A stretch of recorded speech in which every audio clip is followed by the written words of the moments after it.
Faharoa amby roapolo taona moa izao no nanatanterahany fikambanana zanabahoaka asa sofotro ireny.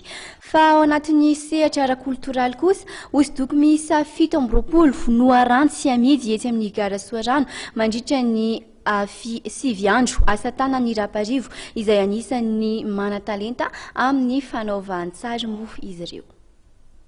Efa mitombo ireo tanora liana amin'ny fankafizana ny fanaovana hosodoko eto amintsika. Izany ny fahatsapany Andriamatoa Raparivo mpanao hosodoko. Efa tamin'ny taona 7 no efa nanomboka nanao hosodoko ny tenany sy nianatra nandalina manokana ny hosodoko, fa talenta no nananany nentina nitanterahana izany. Ka anisany asongadina amin'ny asa tanana ny fahatsapany sy ny fitiavana ny zavaboary misy eto amintsika. Mampiavaka azy dia ny sariny tsy mba mandoko amin'ny borosy na pinceau fa couteau à peindre.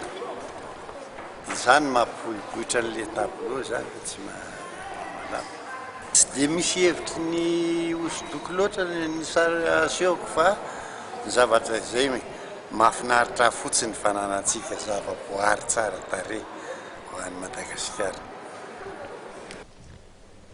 Ny varotra fampirantiana izay tanterahan'ny ity mpanao hosodoko ity dia efa fanao isan-taona ka indroa isan-taona no antanterahana izany. Araka ny resaka natao tamin'ny zanany dia eo amin'ny 700 isan-taona eo ny tableau vitany tao anatin'ny taona.